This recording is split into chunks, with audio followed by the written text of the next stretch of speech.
Dr. Bartner's second year, we were still a small band, but the wall of sound that came from that band at that time, I just froze. I had never heard anything like that or participated in anything like that. And at that point, even though we were just beginning, I knew we were starting something special. I saw the band and I literally lost my mind. The band is the reason I came to USC, fully, I came to USC to be in the band. I'm so lucky I found this program. It's actually changed my life. The band was a lifestyle. Seriously, it became my life. And I remember hearing people say, look, she's in the band. She's in the band. It was like, oh, yes, I am. I mean, all of a sudden, I had this identity that I was part of something really, really big. His passion to make this such a great program hasn't wavered in 50 years. Passionate. I would say passionate is probably the most important word when describing Dr. Bartner.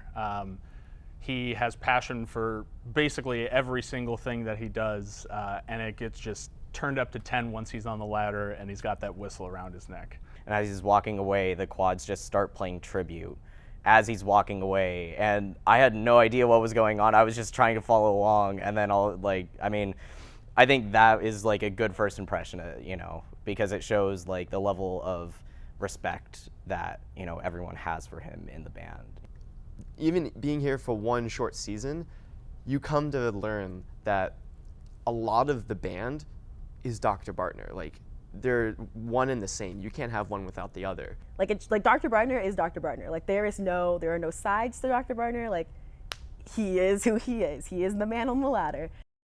Being a section leader for 2 years and then being operations manager, you have to work with a lot of people and making sure that everything's getting done. That's gonna help me for forever. Just knowing how to work with people. I became the band manager in '75. So he had faith in me, he gave me the opportunity, and actually he spoiled me because when he found someone he could trust, he let you run with it. I think that's why the band succeeded for so long, because he's very, very open with student leadership. And so I definitely think that the biggest lesson that Dr. Bartner has probably taught me is just to be honest and upfront at all times. I think what Dr. Bartner reinforced with the band is that, look, if the team's out there working and giving everything they have for their team, the band needs to be doing the same thing. And I think that's really one of the overriding messages that really he instilled in the program. What Art kind of taught me, or taught the band, I guess, is that you got to move on. You can't just sit there and mope. I mean, we're sitting there just devastated. I don't know how the man would pick up the energy even after such a crushing defeat. Let's go, we got to play, and that was pretty intense. It taught me what it means to fight on. Fight on means a lot of things, and it means the most when things aren't going so well, when you need to find that grit, the willpower to keep moving forward. When things aren't looking so good in my life at large, I understand that if I keep fighting on, there will be something good around the corner. The band has been my family for years, for all of these years, and we still are. I knew that I was surrounded by my first 300 friends at the university. It was a very welcoming atmosphere. And it didn't matter what section you were in, what years you played, or what gigs you attended. It's that bonding that can't be replicated anywhere else. People from 1971 on have resurfaced, and you've been able to reach out to them. And what I particularly love is, even if there was a gap, in one case some 30 years, you pick it up right like that. When I got married, 2 of the guys that were in the drum line were in my wedding party. I met my husband at band camp, but we were friends for quite a long time. Well, I'm married to a former band member. We were both in the mellophone section, so that was something great. I was a freshman in 1972, a freshman baritone horn player, and I met Donna's brother, Jeff, who was a clarinet player. And we did march together 2 years in the USC band, and we married in 1976. Right after graduation.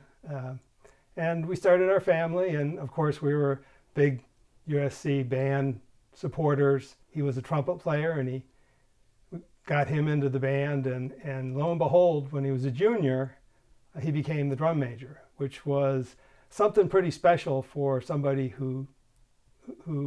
for parents who were in the band. And then Daniel met his wife, Sarah, also a flute, also in the USC band, also 2 years behind her husband. And they married in 2012 and have 2 little girls. So hopefully they'll follow the footsteps too. So I think I was one of the first or second classes where they had spring admits at the university, and I got in and joined the band right away. My first semester before I went to USC in the spring, I went to Chapman University. I had a big scholarship, and I met my then boyfriend, now husband, who was also in the music program. And in the spring, I went to USC, and he stayed at Chapman and continued on there as a music major as well. And he started the pep band that they have, you know, having run it himself, did his own arrangements for that band. And I played it and listened to the group and thought, you know, hey, there's really kind of something there, but I think this could be even better if you met with Tony Fox up at USC. He's a really nice guy. I think he would, you know, kind of show you the ropes writing for a bigger band, give you some pointers. And he applied to grad school, got in, and we were in the band together for 3 years. And he continued on with the band as a TA, and then was arranging under Tony and doing part of the arrangements. And then when Tony Fox retired, took over for him as the arranger of the marching band. And then finally, after a long search process, he is now the director of the Trojan Marching Band.